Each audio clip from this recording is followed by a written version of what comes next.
Ano nga ba ang tunay na sukatan ng kabayanihan? Sino-sino ba ang mga maituturing na tunay na bayani sa ating kasaysayan? Para pag-usapan yan, kasama po natin ngayong umaga ang historian na si Professor Xiao Chua. Magandang umaga, Prof. Magandang umaga, Cheryl. Makasaysayang umaga po sa lahat ng ating mga kapatid. History po tayo. Dito muna po tayo. Ano po ang kahalagahan, Professor, ng araw ng mga bayani, lalo na nga po sa kasalukuyang henerasyon? Well, basically, naalala natin si Rizal, may sariling holiday. Si Bonifacio, may sariling holiday. May Ninoy Aquino pa, nadagdag recently. Okay. So, anong nangyari? May mga ibang heroes tayo na walang national day. So, doon natin yan pinagsasama-sama lahat. Kasi may araw ng kagitingan tayo for the war.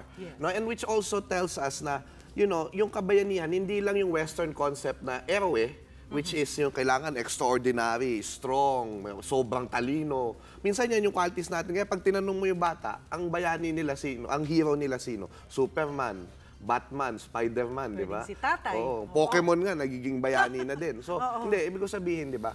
Parang ang ginagawa natin ngayon, tignan natin yung Filipino perspective. So, sabi ni Zeus Salazar, pag sinabi mong bayani, ay isang kahit ordinaryong tao yan, pero nagbibigay siya ng serbisyo sa bayan at hindi siya yung mayaman doon, walang hinihinging o inaasahang kapalit na ikayayaman niya. Parang ganun eh, yung mga bagani noon, yung mga warriors, yan yung mga katipon, di ba? Mga wala naman silang mga, minsan nakapaapa, walang baril, mga pinatulis lang na sandato, pero tumaban. Yan yung mga pwedeng alalahanin ngayong National Heroes Day. No? So ito po yung batayan natin kung ang pagtitingnan po natin ay yung pananaw ng kasaysayan, ito yung definition ng hero. Although yung definition na nag-iiba din sa sa panahon kasi pwedeng kapag panahon ng giyera, armas yung ginagamit natin na parang sukatan ng kabayanihan. Siya ba ay lumaban, siya ba ay nasugatan, kaya may mga medalya yung mga sugatan ng mga sundalo eh. Pero, halimbawa, paano mo susukatin yung kabayanihan in a time of peace? Halimbawa, yung panahon ngayon, di ba, na sinasabi bagong bayani ang OFW. Kasi sa totoo lang, talagang yung collectively, nasama-sama nila, parang bayanihan nga eh. Sama-sama yung perang remittance, yung nagliligtas sa ekonomiya natin. Diba? So, yun yung mga pwede mong tignan. Kasi mahirap yung definition ng bayani, pero yung national hero, halimbawa, yung mismong kinikilala ng bansa, for me, public acclamation nun eh. Pag tinatanggap ka ng tao na bayani, ikaw ay bayani ng bayan. Ito nga pong party list group, isusulong po. Ito nga ang sinasabi na mas dapat hindi ituring na bayani ang isang Emilio Aguinaldo. Bakit nga po ba? Well, yung pananaw kasi ng ibang tao tungkol kay Emilio Aguinaldo ay ganito, no? Na kasi let's face it, no? Alam na sa history yan, sumama siya sa mga Hapones, noong panahon ng Hapones. Akala niya na ang Hapones ang magliligtas sa Pilipinas laban sa kinainisan niya mga Amerikano. Nung sumuko naman siya sa mga Amerikano, in a way, at yung mga unang panahon niya ay parang sinuportahan niya rin yung mga Amerikano. Tapos of course, nandyan yung pag-amin niya noong 1948 na napilitan siyang ipapatay si Bonifacio. At syempre, nandyan yung medyo cloudy pero nakita mo na yung mga tauhan sa paligid niya, yun daw ang nagpapatay kay General Luna. So may mga ganito siyang, sabihin natin, malaking mga pagkakamali, no? Na, pero ang makikita mo dyan, kailangan din na tayong mga tao, tignan din natin yung contribution niya. Tandaan nyo na ang bandila ng Pilipinas, ang national anthem natin, yung 28 years old siya na tanggapin niyang maging presidente ng revolusyon. 28, I mean, di ba? Parang marami siyang labanan na isinagawa. Pero so, kailangan tignan yun.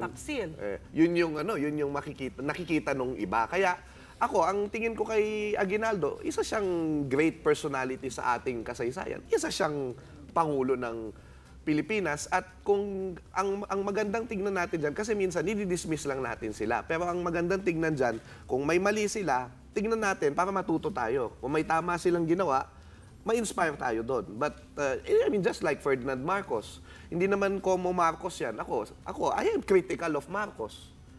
Talagang, ako naniniwala na malaki yung bahagi niya doon sa, doon sa decline din ng Pilipinas. Pero, mayroon din siyang mga ginawa na siguro ang pwede natin gawin kung magandang ideya, halimbawa yung sa Metropolitan Manila na coordinated ang lahat na under Imelda Marcos. Ang gandang sistema yun yung thesis ko kasi nung MAO. Ang gandang sistema nun na pwedeng matuto tayo. But again, tama rin sila, no? Although si Bonifacio tinuturing namang bayani. Actually, ang mas campaign namin, isa ako sa mga nagpapauna na nangunguna dyan, yung campaign namin noon pa ni Dr. Guerrero na yan ay ituring si Bonifacio na unang pangulo. Kasi siya yung nagtatag nung unang pamahalang panghimagsik. Pero mahabang debate. Mahabang debate. Na, you touched on former President Ferdinand Marcos na ito nga po ang nagiging malaking debate ngayon, Professor. So sabi mo, maraming ang nagawa naman si Marcos, although talagang markado rin kung paano siya namuno. So pabor ho ba kayo na ilibing si dating Pangulong Ferdinand Marcos sa libingan ng mga bayani na maituturing nga siya? Kasi pag nilibing mo siya doon, tuturing siya isang bayani. Well, personally, ako, I have reservations dyan sa paglilibing sa libingan ng mga bayani. Ang problema lang, hindi ako ang Pangulo ng Pilipinas. Dahil ang pwedeng mamili ng dignitaryo o sundalo na pwedeng ilibing sa una, may qualification siyan. Pangalawa, ang pwedeng magpumili dyan ay Pangulo, Secretary of National Defense, at saka yung Kongreso. So, kung yun ang gusto nila, may magagawa ba ako? But of course, we will register our small voice na may historical record siya na medyo in-exaggerate niya yung war claims niya. No? At of course, yung naging epekto ng martial law. No? Although, again, you have to look at also the positive side, but talagang yung hindi lang kasi yung kabayanihan na yung dami ng nagawa. Kundi ito ba'y nakinabang ba siya? May intention ba siya na pansarili, no? Well, yan yung that's my opinion, of course. I am entitled to my own opinion since we are a free country. Pero Professor, pag ito po ay natuloy, ano po ang magiging epekto nito sa ating kasaysayan sakaling nga magtuloy-tuloy na? Okay, may dalawang school of thought yan. Una, sabi nung ibang mga kaibigan kong historiador, maiiba ang daloy ng kasaysayan. Bakit? Kasi ang mangyayari dyan, parang may bagong values tayong itinuturo. Kasi may loaded yung term na libingan ng mga bayani. Yes. Ito na ba yung bayani? Ganito. Pero yung isang school of thought dyan, practical ito sino ba yung mga nakalibing doon? Hindi naman lahat din ay bayani. Meron ding mga pagkakamali na ginawa yung ibang mga tao doon since wala namang ang perfecto. Una. Pangalawa, mayroon ako nakausap na anak ng veterano. Si Colonel De Ocampo ay World War II war hero yan. Tapos yung anak niya, si Neneng, sabi sa akin nung isang araw, ang libingan ng mga bayani ay kung saan nakalibing ang isang bayani. Hindi lang yan. It's not the ground that makes the place sacred. It's the one who is buried there. Yes. So, doon iniway ko pa doon na parang kung titignan mo, may mababago ba sa kasaysayan kung ilibing siya doon? Nangyari na ang nangyari. At ang role ng teachers ngayon, ang role ng magulang, ituro yung kasaysayan, no? Especially kung ito'y babasahin ng mga tao sa iba't ibang sources, hindi lang yung iisang panig. Whether ikaw ay anti-Marcos o pro-Marcos lang.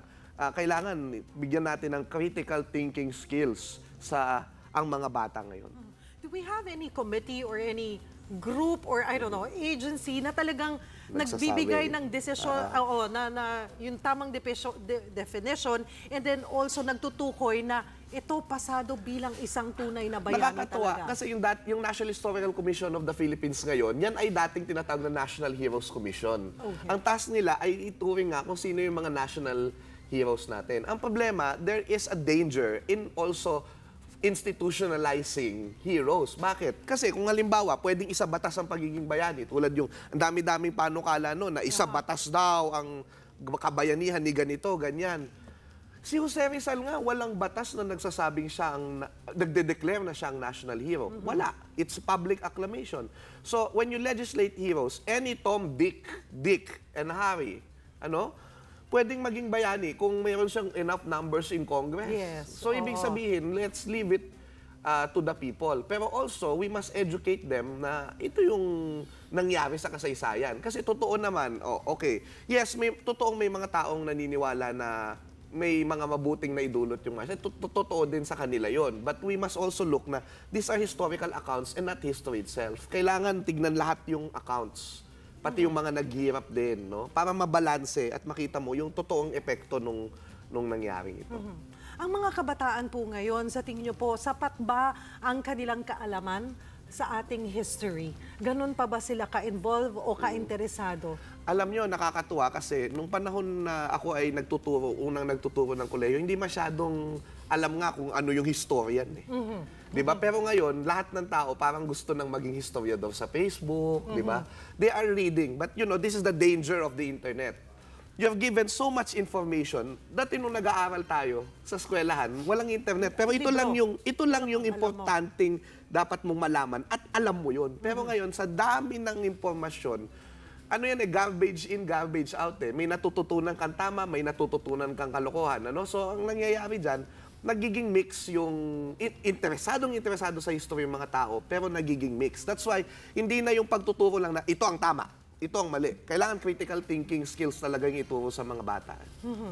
It's National Heroes Day nga po at ito ay siguro nakakalungkot na marami na ito isang holiday lamang. Oo nga, Ano po, before we let you go, Professor, ano ang iiwan mong mensahe, hindi lamang para sa mga kabataan, para sa ating mga Pinoy, yung kahalagahan at dapat lagi nating hindi kalimutan ng araw na ito? Well, tandaan natin na ngayong araw na ito, malamang magpo-Pokemon Go lang yung mga ibang mga bata, no? So, before you catch the Pokemon Go, no? You catch them all, no? Sana you catch also the stories of heroism today, na makinig kayo ng mga dokumentaryo, di ba? Magbasa kayo ngayon, no? Para talagang mapakinabangan natin yung holiday for our heroes. Para rin sa atin yan para ma-inspire tayo na tulungan ng bansa. And of course, when I always say this, it's with history, kasaysayan na matututunan mo. Kasi hindi mo pwedeng mahalin ng tao kung hindi mo siya kilala eh.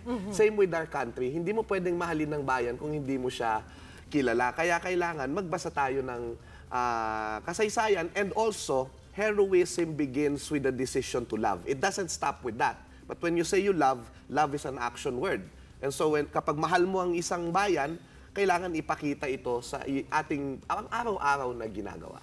Thank you so much for your time, Professor. Salamat po. Ayun po, mga kapatid, Professor Xiao Chua.